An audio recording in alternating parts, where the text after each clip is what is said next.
Ukraine संकट पर सुरक्षा परिषद में भारत ने एक बार फिर वोटिंग से बनाई दूरी। 11 वोट के साथ मामला संयुक्त राष्ट्र महासभा में चर्चा के लिए भेजा गया। यूक्रेन पर हमले को लेकर सुरक्षा परिषद की आपातकालीन सभा बुलाने पर हुई वोटिंग। इस बार भी भारत के अलावा चीन और यूएई ने वोटिंग से बनाई दूरी। यूएन में भारत के स्थायी प्रतिनिधि टीएस तिरुमूर्ति ने कहा, हम हिंसा और दुश्मनी को तुरंत खत्म करने की अपनी बात दोहराते हैं। टीएस तिरुमूर्ति ने कहा, हम बड़ी संख्या में भारतीय छात्रों समेत भारतीय नागरिकों की सुरक्षा को लेकर चिंतित हैं जो अभी भी यूक्रेन में फंसे हैं। 1982 के बाद पहली बार यूएनएससी ने विशेष आपातकालीन सत्र के लिए यूएनजीए को मामला भेजा। आज शाम होगी यूएनजीए की बैठक। यूक्रेन के हालात पर संयुक्त राष्ट्र परमाणु निगरानी संस्था ने बुलाई आपात बैठक। बुधवार को बोर्ड ऑफ गवर्नेंस की मीटिंग। यूक्रेन के राष्ट्रपति जेलेंस्की ने इंटरनेशनल कोर्ट ऑफ जस्टिस से की अपील, रूस से युद्ध बंद करने को कहा जाएगा। यूक्रेन के राष्ट्रपति जेलेंस्की ने की सुरक्षा परिषद से मांग, युद्ध को लेकर रूस से सुरक्षा परिषद में वोट करने का अधिकार छीना जाए और उसकी सीट से उसे हटाया जाए। रूस यूक्रेन के बीच जंग को लेकर पुतिन की चेतावनी, रशियन न्यूक्लियर फोर्स को हाई अलर्ट पर रहने का आदेश। पुतिन ने पश्चिमी देशों के रवैये को बताया गैर जिम्मेदारी भरा, कहा नाटो रूस के खिलाफ भड़काने वाले बयान दे रहा है। रूस और यूक्रेन के डेलीगेशन में बातचीत की टेबल पर आमने सामने, बेलारूस से सुरक्षा का भरोसा मिलने के बाद बनी सहमति। दक्षिण पूर्वी यूक्रेन के जापोरिजिया रीजन में रूसी फोर्स ने एक पुलिस स्टेशन को घेरा, जमकर की फायरिंग। यूक्रेन की सेना ने बड़ी संख्या में कीव में घुसे रूसी व्हीकल्स को बर्बाद किया, काफी दूर तक बिखरा पड़ा मलबा। दक्षिण पूर्व यूक्रेन के बर्डियान्स्क में घुसी रूसी सेना, सड़क पर किया फ्लैग मार्च। यूक्रेन और बेलारूस की सीमा प्रियपट से आगे बढ़ी रूसी सेना, कीव की तरफ रूसी सोल्जर्स आगे बढ़े। रूसी सेना में जबरदस्त भर्ती किए गए सैनिकों ने किया सरेंडर। उत्तरी यूक्रेन के चेरनोहिव में यूक्रेन के सैनिकों के सामने किया सरेंडर, बेलारूस की मीडिया के हवाले से खबर। कीव में बीती रात हुआ एक और धमाका, काफी दूर तक सुनाई दी धमाके की आवाज। कीव में हवाई हमले का बजा सायरन, लोगों से तुरंत नजदीकी जगह छिपने को कहा गया। यूक्रेन के सोफीविस्का में रॉकेट हमला, एक घर को बनाया गया निशाना। यूक्रेन में जाइंटाइमिर में एयरपोर्ट के पास जोरदार बम धमाके की आवाज काफी दूर तक सुनाई गई। यूक्रेन में एक और ऑयल डिपो में भीषण आग लगने की तस्वीरें आई सामने। रूस के हमले से ऑयल डिपो पूरी तरह से तबाह। यूक्रेन के खार्किव में रूस ने एक स्कूल को बनाया निशाना, स्कूल की बिल्डिंग से धुआं उठता नजर आया। रूसी सेना के काफिले पर यूक्रेन का ड्रोन से हमला, यूक्रेन रक्षा मंत्रालय ने जारी किया हमले का वीडियो। खार्किव में रूसी और यूक्रेनियन सेना के बीच आमने सामने की जंग, यूक्रेन ने रूसी वाहनों को तबाह करने का वीडियो जारी किया। खार्किव से आई दिल दहला देने वाली तस्वीर, बीच सड़क और मैदान में धंसे नजर आए मिसाइल्स। यूक्रेन की सेना ने रूस के जीएजेड टाइगर वाहन को जलाया। जीएजेड टाइगर वाहन हर एक इलाके में जाने के लिए खास तौर पर तैयार होता है। सुमी शहर में यूक्रेन का रूसी सेना पर हमला, एक गाड़ी और टैंक को आग के हवाले किया। यूक्रेन की सेना ने सामने कई जगह नहीं टिक रही है रूस के सैनिक, टैंक छोड़कर भागे रूसी सैनिक। कीव के पास एक रूसी काफिले को यूक्रेन के सैनिकों ने किया तबाह, एंटी एयरक्राफ्ट मिसाइल सिस्टम ले जा रहा था काफिला। कीव के पास बूचा में रूस को यूक्रेन की सेना में से पहुंचा भारी नुकसान, सड़कों पर दिखी रूसी गाड़ियों के टैंक और मलबे। यूरोपियन यूनियन ने यूक्रेन को हथियारों की खरीद और हथियार मुहैया कराने का दिया भरोसा, एक बयान जारी कर दी जानकारी।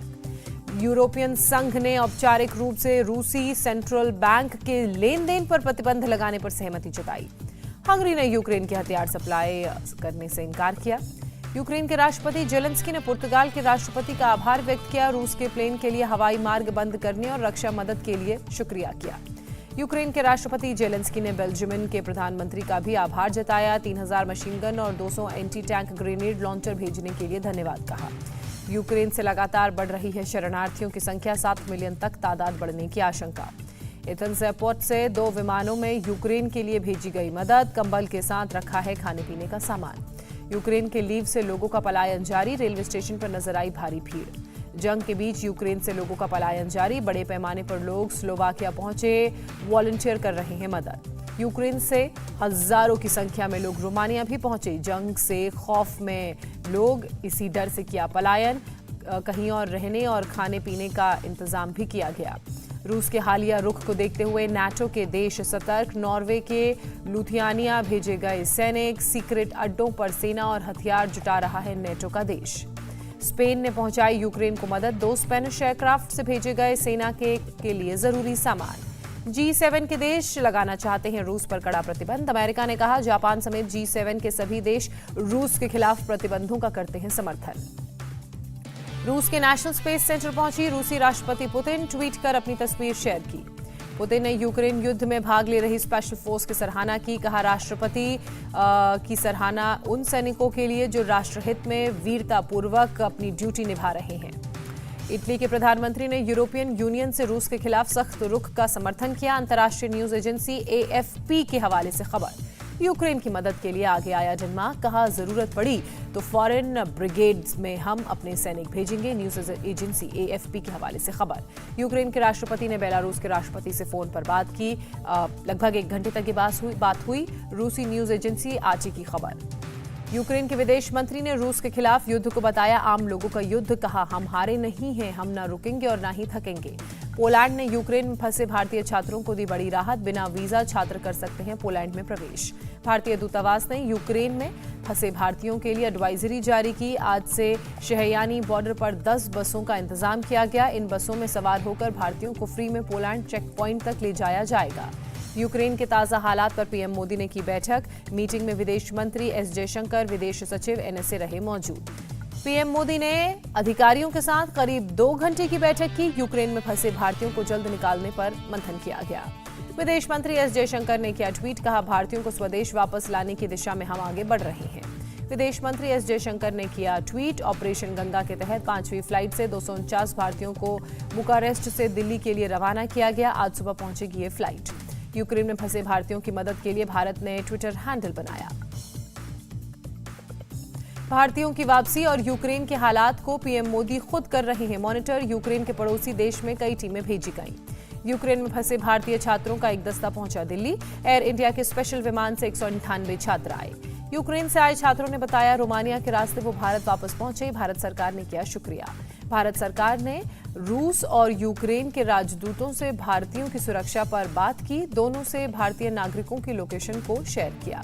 युद्ध शुरू होने से पहले 4000 भारतीय नागरिकों ने छोड़ दिया था यूक्रेन। भारतीय दूतावास ने जारी की थी कई एडवाइजरी। भारत के विदेश सचिव हर्षवर्धन श्रृंखला का बयान, यूक्रेन संकट पर भारत की पोजीशन कंसिस्टेंट है, सभी पक्षों के समर्थन में है। रूसी सेना के मुकाबले के लिए यूक्रेन में आम लोगों को हथियार बांटे जा रहे हैं। लोग लाइन में खड़े होकर हथियार ले रहे हैं।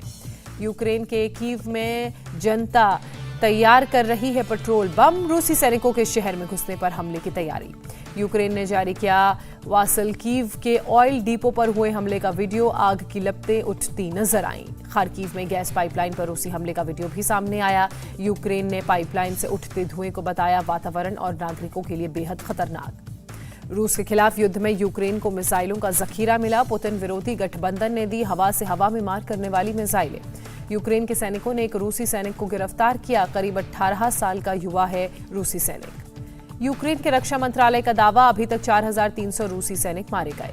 यूक्रेन का दावा, रूस को हुआ है भारी नुकसान। 146 टैंक, 27 विमान, 26 हेलीकॉप्टर अभी तक तबाह। यूक्रेन ने रूस के मारे गए सैनिकों के रिश्तेदारों के लिए लॉन्च की वेबसाइट। मारे और पकड़े गए रूसी सैनिकों की फोटो और जानकारी का डेटा साझा किया। यूक्रेन में रूसी सैनिक लूटपाट करते आए नजर। कब्जे वाले शहरों के बैंकों में कर रहे हैं लूटपाट। बेलारूस से यूक्रेन की तरफ आते दिखे फाइटर विमान। रूसी विमान बेलारूस की तरफ से यूक्रेन में हो रहे हैं दाखिल। बेलारूस के राष्ट्रपति ने रूस यूक्रेन में किसी तरह से भाग लेने से किया इनकार। कहा बेलारूस ने कोई सेना नहीं की है तैनात। यूक्रेन में रूसी हमले का सबसे ज्यादा शिकार हो रहे हैं मासूम बच्चे। खार्किव के अस्पताल में भर्ती बच्चों को दवा के साथ सुरक्षित स्थानों पर शिफ्ट किया गया। जर्मनी के चांसलर ओलाफ स्कोल्ज ने कहा वो रूस से बात करने को तैयार, लेकिन रूस पहले वास्तविक डायलॉग के लिए तैयार हो। जर्मनी रूस के खिलाफ युद्ध में यूक्रेन को देगा हथियार। जर्मनी के चांसलर ओलाफ स्कोल्ज ने ऐलान किया। रूस के खिलाफ डेनमार्क और आयरलैंड का बड़ा फैसला। रूसी एयरलाइंस के लिए हवाई क्षेत्र को बंद करने का फैसला। ऑस्ट्रिया, बेल्जियम, स्वीडन और आयरलैंड ने भी रूस के खिलाफ उठाए कदम। रूसी विमानों के लिए अपने एयर स्पेस को बंद किया। यूक्रेन और रूस के बीच चल रही जंग के विरोध में टर्की ने प्रदर्शन किया। यूक्रेन के समर्थन में जुटे हजारों लोग। यूक्रेन के समर्थन में अमेरिका में जुटे सैकड़ों लोग नारेबाजी करते हुए व्हाइट हाउस की तरफ मार्च किया। इटली के कई शहरों में रूस और यूक्रेन की जंग के खिलाफ प्रदर्शन। लोगों ने यूक्रेन में शांति बहाली की मांग की। फ्रांस में जुटे सैकड़ों लोगों ने यूक्रेन में शांति बहाली की अपील की, रूस से जंग खत्म करने की मांग की। अर्जेंटीना में लोगों ने यूक्रेन में शांति की अपील की, चर्च के पास जुटी भारी तादाद में भीड़। रूस में नजर आया यूक्रेन पर हमले के खिलाफ लोगों का गुस्सा, आम लोगों ने मॉस्को में किया प्रदर्शन। मॉस्को में पुलिस ने एक बुजुर्ग महिला को गिरफ्तार किया। महिला नो वॉर लिखा बैग लेकर कर रही थी पुतिन सरकार के खिलाफ प्रदर्शन। इराक में रह रहे यूक्रेनी नागरिकों ने किया रूस के हमले के खिलाफ प्रदर्शन, पुतिन से की जंग रोकने की मांग। रूस के हमले के बाद से 3,68,000 से ज्यादा लोगों ने यूक्रेन से पलायन किया। द यूएन रेफ्यूजी एजेंसी ने दी जानकारी। रूसी हमले के बाद पोलैंड भागे यूक्रेनी नागरिकों ने लौटना शुरू किया। रूसी सेना के खिलाफ युद्ध में हिस्सा लेने का जताया इरादा। जर्मनी के रेल ऑपरेटर करेंगे यूक्रेन के शरणार्थियों की मदद, पोलैंड के रास्ते आने वाले यूक्रेनियन को मुफ्त में लाएंगे। अमेरिकी यूक्रेन को देगा $5,40,00,000 की अतिरिक्त मानवीय सहायता। मानवाधिकार संस्थाओं को आम नागरिकों की मदद के लिए मिलेगा ये पैसा। इजरायल की कैबिनेट ने किया यूक्रेन की मदद का ऐलान। आम नागरिकों के लिए 100 टन चिकित्सीय मदद सहित टैंक, कंबल भेजेगा। टेंट भी भेजे जाएंगे। यूक्रेन को इंटरनेशनल मदद पहुंचानी शुरू की गई। चेक रिपब्लिक ने यूक्रेन को हथियार और गोला बारूद की बड़ी खेप भेजी। चेक रिपब्लिक ने यूक्रेन को भेजी $86 लाख की सैन्य सहायता। मशीन गन, सब मशीन गन, असॉल्ट राइफल, पिस्तौल और गोला बारूद इसमें शामिल। चेर्नोबिल न्यूक्लियर पावर प्लांट की सुरक्षा में जुटे रूस और यूक्रेन के सैनिक, असामाजिक तत्वों के प्लांट को बचाने की इसके लिए जरूरी बताया। यूक्रेन रूस युद्ध में पोप फ्रांसिस ने किया आह्वान, युद्ध रोकने के लिए कहा। रूस के राष्ट्रपति पुतिन अब नहीं रहे इंटरनेशनल जूडो फेडरेशन के कार्यकारी अध्यक्ष, स्पोर्ट्स गवर्निंग बॉडी ने किया ऐलान। चेक रिपब्लिक के फुटबॉल एसोसिएशन का बयान, संभावित 2022 वर्ल्ड कप प्लेऑफ में रूस के साथ नहीं खेलेंगे फुटबॉल का मैच। इंग्लैंड का बड़ा ऐलान, रूस के खिलाफ सभी इंटरनेशनल फुटबॉल मैचों का बॉयकॉट करने की बात कही। फीफा परिषद के ब्यूरो का बड़ा कदम, कहा रूस के इलाके में नहीं खेला जाएगा कोई इंटरनेशनल मैच। इंडिया टीवी हर वक्त हर जगह डाउनलोड करने के लिए सर्च करें India TV news Google play store या ऐप स्टोर पर।